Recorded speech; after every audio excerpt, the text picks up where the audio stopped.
สิมอบให้เรานะพี่น้องมอบให้น้องครอบครัวน้องมะนาวเองแล้วแต่นะพี่น้องเนาะเพราะว่าตุสิทธิ์กับผู้ใหญ่คือไต่ตองเมืองแล้วพี่น้องเนาะว่าถ้าหากว่าฮอดมือแล้วแหละตุสิทธิ์กับผู้ใหญ่นี้ซอยแหละมันบ่ได้ตามที่มะนาวกับครอบครัวกับญาติพี่น้องเราคือบางทีเราอาจจะอยากจัดแบบยิ่งใหญ่พี่น้องเราอาจจะอยากจัดแบบยิ่งใหญ่แล้วก็เราอาจจะอยากมีตู้ลำวงมีเต็นท์บางทีเราอาจจะขางัวเนาะขางัวเชิญแขกมาหลายอาจจะอยากขบงานสังสรรค์ปาร์ตี้เนาะอาจจะซื้อเหล้าซื้อเบียร์มากินและตุสิทธิ์บ่หักปากว่าตุสิทธิ์ยันเฮ็ดบ่ได้แบบนั้นตามที่มะนาวต้องการกับครอบครัวเราหรือว่ากับญาติพี่น้องเรานะพี่น้องเนาะและบางทีคือเรื่องชุดแต่งงานพี่น้องอันนี้ก็ตุสิทธิ์จะขอเว้าแบบนี้เนาะอันนี้บ่แม่นป้าทิ่มน้องมะนาวเด้อพี่น้องเด้อบางทีขอโทษพี่น้องเว้าแล้วก็เสียงก็อยากสั่นนำเด้อพี่น้องเด้อเพราะว่ามันก็อาจจะทำใจยากอยู่สำหรับตุสิทธิ์แต่ว่าเพื่อว่าความสบายใจของน้องมะนาวและครอบครัวเราเนาะคือเรื่องสุดแต่งงานพี่น้องอันนี้ตุสิทธิ์จะต้องขอโทษแม่ทิพย์นำเนาะแล้วก็ขอโทษ FC นำที่ว่าบางที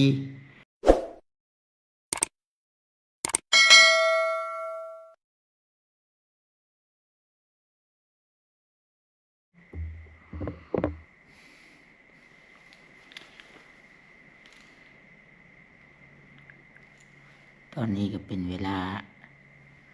เที่ยงคืนพี่น้องเนาะเที่ยงคืน31 นาทีพี่น้องหรือว่าเที่ยงคืนครึ่งตอนนี้ตุสิทธิ์ก็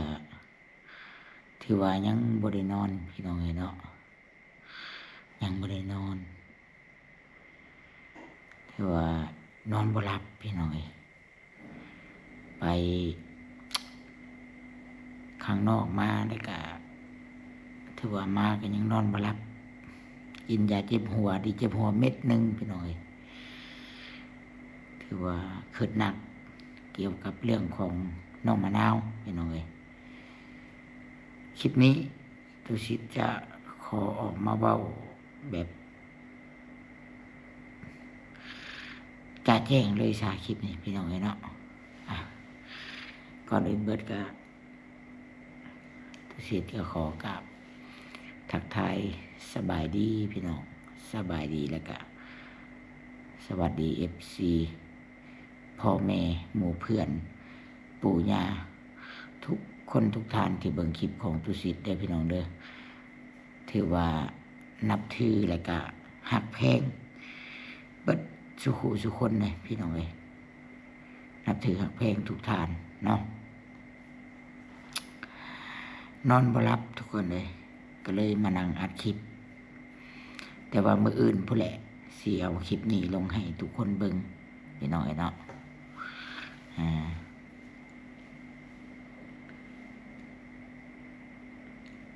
เพราะว่า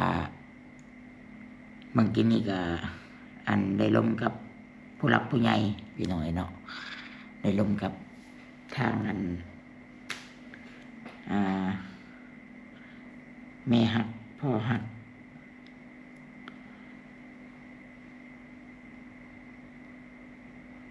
เนาะเพิ่นก็ได้ส่งมาปรึกษาหารือเนาะเกี่ยวกับน้องมะนาวพี่น้องเกี่ยวกับน้องมะนาว เนาะ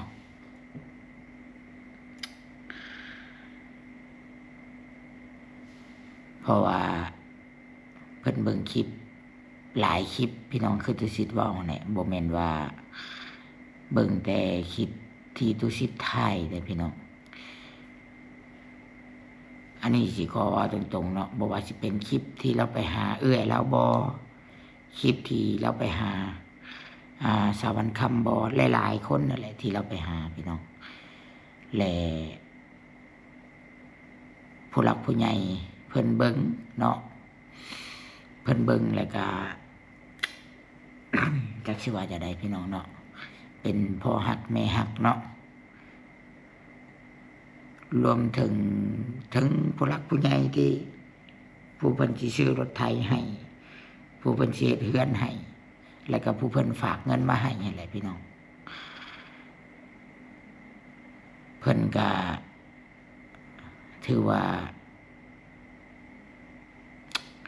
ตัดสินใจพี่น้องเพิ่นก็ตัดสินใจตุสิทธิ์ก็อีตนอยู่ได้พี่น้องอีตนอยู่น้องมะนาวนะซอยที่ผ่านมาก็ย้อนความอีตนนั่นแหละพี่น้องเนาะและตุสิทธิ์ก็เลยไต่ตองเบิ่งคักแหละพี่น้องกับผู้ใหญ่เพิ่นนี่แหละส่งมาถือว่าปรึกษาหารือกันพี่น้องเนาะ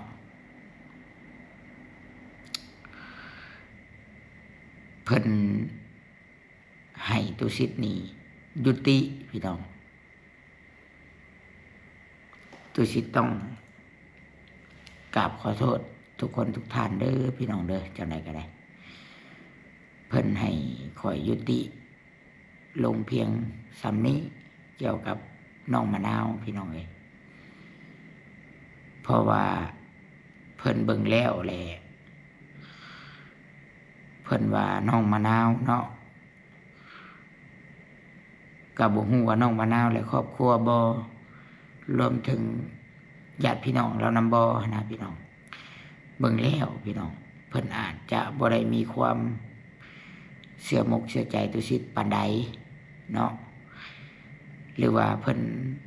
อาจจะอยากให้ญาติพี่น้องเพิ่นเป็นคนจัดแจงหรือว่าจัดการให้เบิ่งจากที่ว่าเราไปหาเนาะแล้วก็เพิ่นก็เห็นในคลิป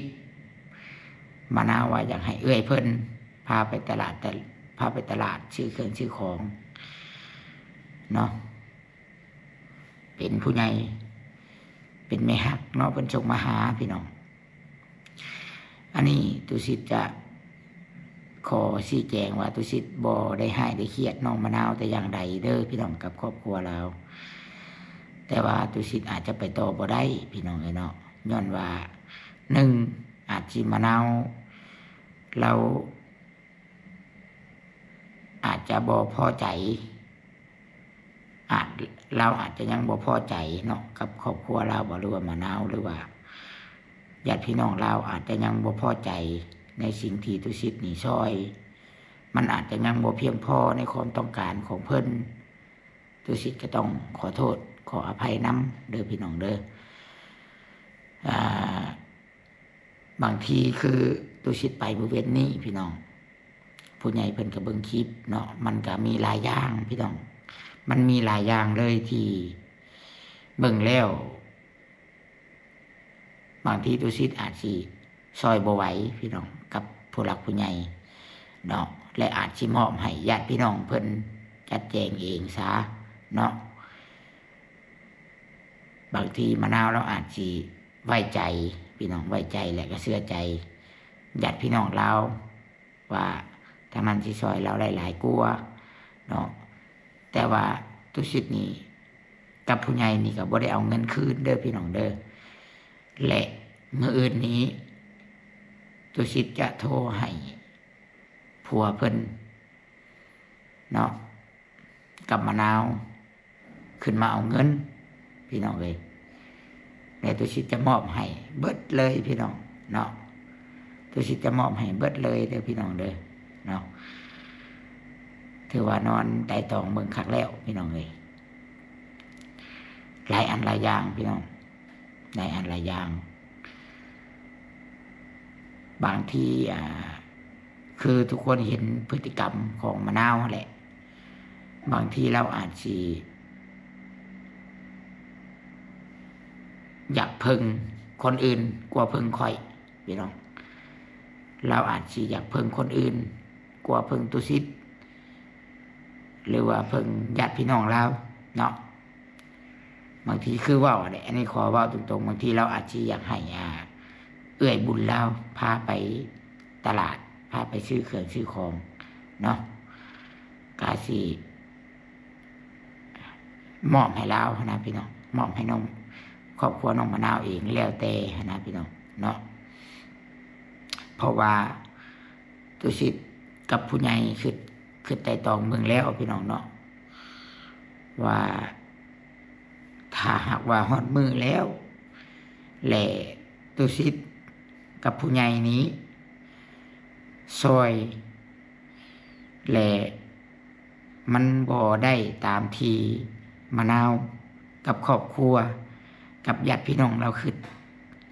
บางทีเราอาจจะอยากจัดแบบยิ่งใหญ่พี่น้องเราอาจจะอยากจัดแบบยิ่งใหญ่แล้วก็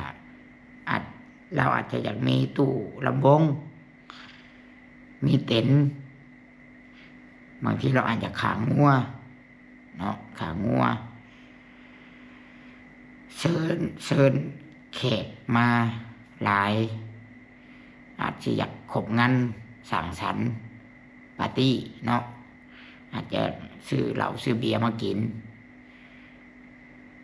และตุสิตบ่หักปากว่าตุสิตยันเฮ็ดบ่ได้แบบนั้นตามที่มะนาวต้องการกับครอบครัวเราหรือว่ากับญาติพี่น้องเรานะพี่น้องเนาะและบางทีคือเรื่องชุดแต่งงานพี่น้องอันนี้ก็ตุสิตจะขอเว้าแบบนี้เนาะอันนี้บ่แม่นป้าทิ่มน้องมะนาวเด้อพี่น้องเด้อบางทีขอโทษพี่น้องเว้าแล้วก็เสียงก็อยากสั่นนำเด้อพี่น้องเด้อเพราะว่ามันก็อาจจะทำใจยากอยู่สำหรับตุสิตแต่ว่าเพื่อว่าความสบายใจของน้องมะนาวและครอบครัวเราเนาะคือเรื่องสุดแต่งงานพี่น้องอันนี้ตุสิตจะต้องขอโทษแม่ทิพย์นำเนาะแล้วก็ขอโทษ FC นำที่ว่าบางทีแม่ทิพย์ซื้อมาให้และบางทีมะนาวเราบ่ถูกใจหรือว่าบางทีอาจสิครอบครัวเราหรือว่าญาติพี่น้องเราบ่มักบ่ถูกใจและเราอยากได้ชุดใหม่เนาะก็สิบอกให้มะนาวเนาะหรือว่าครอบครัวเพิ่นหรือว่าให้เพิ่นเอามาคืนก็ได้เนาะคืนตุสิตก็ได้และให้มะนาวไปหาพี่น้องหรือว่ายูทูบเบอร์ที่เพิ่นคิดว่าที่จะช่วยเพิ่นได้เนาะและให้เพิ่นไปหาเนาะไปขอความช่วยเหลือเพราะว่าตุสิตนี้พี่น้องกับผู้ใหญ่นี่แม่นผู้ใหญ่ทางตุสิตนี่นะพี่น้อง แม่นเฮ็ดเต็มที่แล้วพี่น้องเนาะแม่นเฮ็ดเต็มที่แล้วถือว่าเฮ็ดที่สุดแต่เด้อพี่น้องเด้อต้องขอโทษนำเนาะบางทีสุดแต่งงานมันอาจบ่ถูกใจมะนาวเนาะบางทีให้มะนาวไปขอความช่วยเหลือน้ำเอื้อยเพิ่นหรือว่าน้ำญาติพี่น้องเพิ่นนั่นแหละพี่น้องเนาะหรือว่ายูทูบเบอร์ผู้อื่นเนาะก็บ่เป็นหยังเนาะบางทีมะนาวเราบ่มีทางไปเราจังคิดเห็นตุสิตหรือว่าเห็นผู้ใหญ่ทางตุสิตก็บ่ว่ากันเนาะที่ผ่านมาตุสิตก็จะให้เป็นบทเรียนเพราะว่ายามเรามีความสุขเราก็จะคิดไปทางอื่นสินะพี่น้องก็บ่เป็นหยังเนาะมีแต่ว่าส่วนเรื่องข้าวปุ้นเนาะนำข้าวปุ้นของแม่ฮักตุสิตเพิ่นก็ยังสิซอยคือเก่าเนาะฮอดมื้อก็สิเอาให้คือเก่าพี่น้องสิให้คือเก่าแล้วก็ส่วน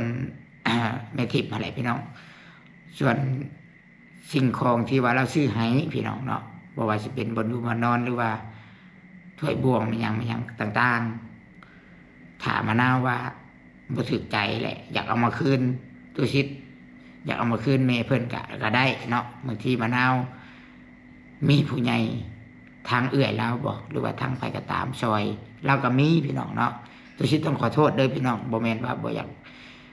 บ่ได้อยากให้มันเป็นอันนี้ดอก แต่ว่าเบิ่งพฤติกรรมมะนาวแล้วแหละคิดว่าเรายังบ่พอใจในสิ่งที่ตุชิดซอยนะพี่น้องเนาะขอโทษหลายๆเด้อพี่น้องเด้อและสิให้มะนาวนั้นเอามาคืนถ้าว่าเราบ่อยากได้เนาะร่วมทั้งรถถีบคือกันพี่น้องถ้าว่าเราบ่อยากขี่เราอายคนเนาะในการขี่รถถีบก็สิถามเราว่าคันว่าเรายังอยากได้ก็ให้เราแต่ว่าคันเราบ่อยากได้ก็สิขอคืนได้สิเอาไปบริจาคให้คนยากคนจนที่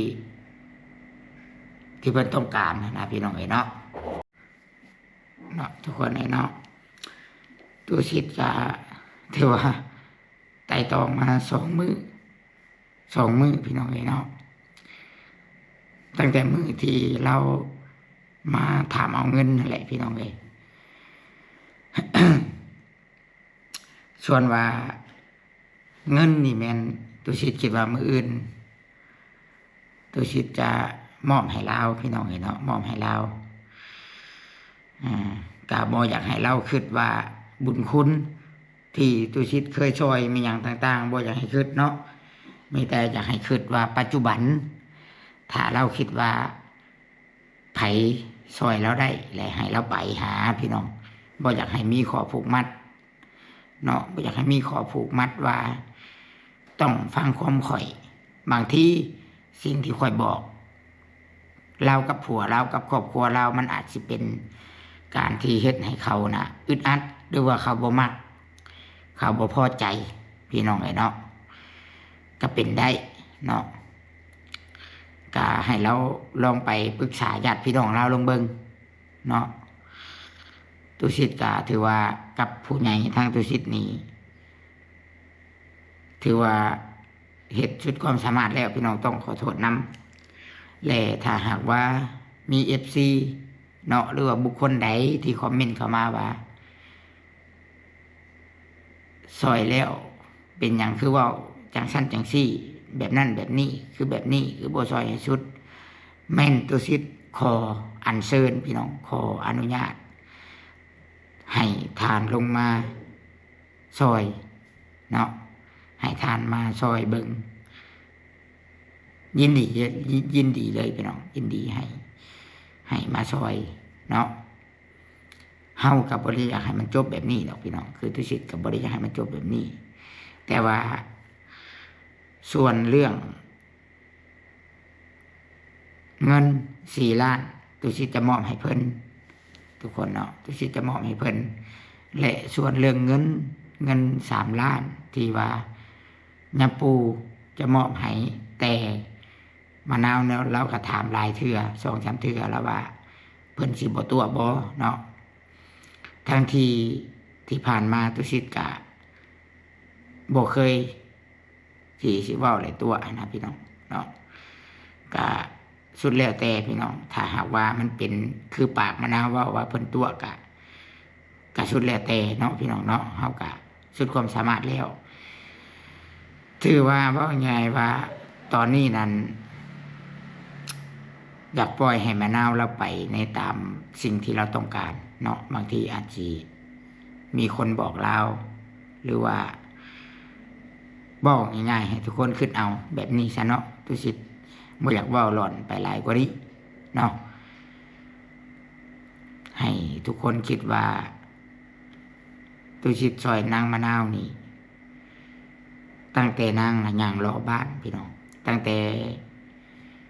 หมาก็แทบจะบ่มองพี่น้องเว้าขอโทษนำเนาะมะนาวย่างรอบ้านนี่หมาก็แทบจะบ่มองเว้าตรงๆแบบซี่ซะเว้าแบบนักเลงนะเว้าแบบคนจริงใจซะเนาะเพราะว่านักเลงนี่เขาจริงใจอยู่แล้วพี่น้องเขาจะบ่เว้ารับหลังกันนะคือเว้าไหนก็เว้าตรงๆโลดเนาะและคือตุสิตเว้าพี่น้อง จะคืนทุกสิ่งทุกอย่างให้น้องมะนาวเนาะบางทีเราอาจจะคิดว่าเงินกับผู้ใหญ่ฝากให้แล้วเนาะตุสิทธิ์ก็เลยจะมอบส่งคืนให้เบิดทุกสิ่งทุกอย่างในการให้มะนาวเลือกทางที่ดีของเราพี่น้องบางทีเราอาจจะมีทางเลือกที่ดีกลัวตุสิทธิ์ก็เป็นได้พี่น้องเนาะคือเราไป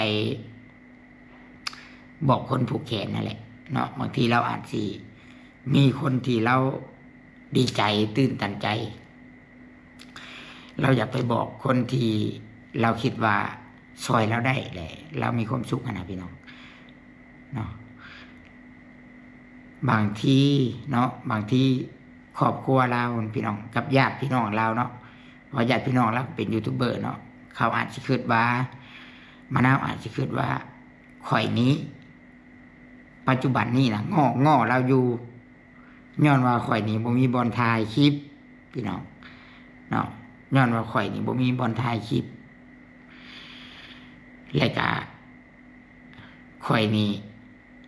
บ่มีทางไปแล้วต้องง้อเราแล้วก็ได้ผลประโยชน์นำเราพี่น้องเนาะและข่อยจะฝากบอกถ้ามีใครคิดแบบนี้เนาะข่อยจะบอกว่าต่อให้ข่อยพี่น้องบ่เฮ็ดคลิปบ่เฮ็ด YouTube ข่อยก็มีกินพี่น้องแล้วก็ข่อยบ่ถ่ายแล้วข่อยก็ไปถ่ายทางอื่นก็ได้ข่อยไปถ่ายอย่างอื่นก็ได้บ่จำเป็นต้องถ่ายแต่มะนาวก็ได้สิ่งที่ถ่ายมะนาวนั่นก็คือว่าแค่อยากซอยพี่น้องคือทุกคนฮู้ที่ผ่านมาแม่เราก็เว้าเองเรากับมะนาวแทบญาติพี่น้องเราก็ยังบ่เคยเหลียวแลตุสิทธิ์ขอว่าตรงๆแบบนี้ซะเนาะถ้าไปบ่พอใจมาหาได้เลยพี่น้องเอ้ยเนาะข่อยกล้าเว้าเต็มปากโลดและข่อยจะคืนทุกสิ่งทุกอย่างให้เราพี่น้องเนาะบ่แม่นว่าข่อยกักขังลงเหนียวมีหยังอันต่างๆได้พี่น้องเด้อเนาะแม้นับแต่เงินแล้วก็คือเรื่องทุกสิ่งทุกอย่างที่ผู้ใหญ่มอบให้ถ้าว่าเรายังบ่พอใจเรายังบ่พอใจในสิ่งที่ซอยแล้วก็ผู้ใหญ่เพิ่นว่าให้เอามาคืนเพิ่นก็ได้เพิ่นจะบริจาคให้ทางอื่นเนาะแล้วก็ให้มะนาวนี่ไปขอความช่วยเหลือนำคนที่เราคิดว่าซอยเราได้ตามใจที่เราต้องการพี่น้องเนาะบางทีมะนาวอาจจะคิดว่าข่อยนี้อาศัยทายแล้วได้ยอดวิวและได้เงินนำลาวพี่น้องเนาะเขาอาจจะคิดแบบนั้นอยู่ก็เลยว่าต้องข่อยเป็นคนง้อทุกสิ่งทุกอย่างต้องง้อต้องนั่งไปถ่ายคลิปมันอย่างต่างๆเดี๋ยวข่อยจะเฮ็ดให้เราเห็นว่าข่อยบ่ถ่ายคลิปแล้วข่อยก็มีกินเนาะข่อยบ่จำเป็นต้องไปเลาะถ่ายแล้วก็บางทีมะนาวเนาะหรือว่าคนอื่นคนที่บ่มักข่อยเขาอาจสิชังข่อยย้อนว่าข่อยเป็นคนที่เว้าความจริงและบ่อยากปิดบังหยังเวลาไปถ่ายถ้าค้านก็บอกว่าค้านพี่น้องถ้าบ่เฮ็ดหยังข่อยก็บอกรถว่าบ่เฮ็ดหยังข่อยบ่อยากย่องเอาไผโดยที่ข่อยสิตัวพ่อฮักแม่ฮักข่อยที่อยู่ต่างประเทศที่อยู่อเมริกาที่อยู่ไทยที่อยู่ทั่วมุมโลกที่เบิ่งข่อยบ่อยากตัวเอาเงินเพิ่นและมาให้คนขี้ข้านพี่น้องคนที่บ่ฮู้จักบุญคุณคนที่บ่สำนึกแม้กระทั่งคนที่ช่วยเจ้าตอนที่แม่แต่มาก็ยังบ่แน่เบิ่งเจ้านะพี่น้องข่อยจะขอยุติพี่น้องเนาะพี่น้องข่อยจะแบบว่าอันนี้คือถึงแม่ฮักพ่อฮักเพิ่นก็เพิ่นอีตนข่อยนะพี่น้องทั้งที่ข่อยบ่จะเป็นต้องแบกหน้าข่อยนี่ไปทั้งที่มันบ่แม่นภาระของข่อยนะพี่น้องและข่อยเว้าหยังออกไปนี่ แทบจะบ่มีความหมายอหย่างเลยพี่น้องเนาะเพราะฉะนั้นแล้วตุสิตจะบอกว่าตุสิตนี่บ่ได้เครียดบ่ได้หายบ่ได้สั่งอหย่างมะนาวถ้ามะนาวได้ดีถ้ามีคนซอยตุสิตดีใจนํพี่น้องเนาะตุสิตดีใจนํและตุสิตจะมอบเงินให้เพิ่นคืนเนาะก็สุดแล้วแต่เพิ่นจะไปจัดแจงจังไดพี่น้องตุสิตต้องขอโทษนำหลายๆถ้าไปต่อบ่ได้นอกจากว่าถ้ามะนาวคิดว่าฟังคักๆเลยพี่น้องส่งท้ายถ้ามะนาวพี่น้องกับครอบครัวเราและญาติพี่น้องเราคิดว่าสิ่งที่คอยเว้าและสิ่งที่คอยซอยมันมีความหมายและจังกลับมาอธิบายน้ำข่อยและจังกลับมาหาข่อยเนาะ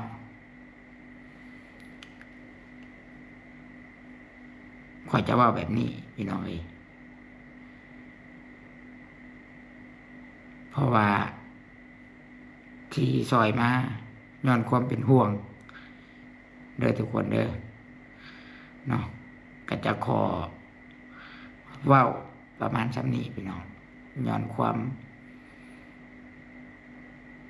หักแพงเลยก็ถือว่าเป็นความในใจของผู้หลักผู้ใหญ่ที่ว่าเพิ่นซอยที่ผ่านมาตอนนี้เพิ่นขอยุติทุกอย่างแล้วพี่น้องเนาะเพิ่นจะขอเบิ่งพฤติกรรมของมะนาวซะก่อนเนาะว่าเพิ่นต้องการแบบใดเนาะบางทีญาติพี่น้องเพิ่นอาจจะซอยเพิ่นได้หลายกว่าทางผู้ใหญ่ตุสิตก็เป็นได้พี่น้องบ่ได้ให้ได้เครียดไปเด้อพี่น้องเด้อเนาะยินดีนำถ้าน้องมะนาวมีคนซอยยิ่งดีพี่น้องดีใจนำที่สุดเพราะว่าตอนนี้ยาเราก็เบิดแล้วยาซักเราก็เบิดแล้วเนาะก็ลองหาทางออกเบิ่งเนาะถือว่าอีตนเราอยู่เด้อพี่น้องเด้อเนาะก็สิประมาณนี้พี่น้องสำหรับคลิปนี้เนาะต้องขอโทษขออภัยพี่น้องตอนนี้ก็บ่ายโมงเลยเดี๋ยวมื้ออื่นก็สิโทรให้มะนาวมาเอาเงินพี่น้องเนาะก็สิอธิบายเรื่องราวต่างๆให้เราได้เข้าใจว่าข่อยนี่ก็บ่ได้ทิ่มได้ปะเราแต่ว่าเราเป็นคนเลือกที่จะย่างไปหาคนอื่นเนาะโดยที่บ่ได้ปรึกษาข่อยแล้วก็ผู้ใหญ่ทางข่อยโอเคพี่น้องสำหรับคลิปนี้ก็ผิดพลาดประการใดก็ต้องขอโทษขออภัยพี่น้องเนาะสบายดีพี่น้อง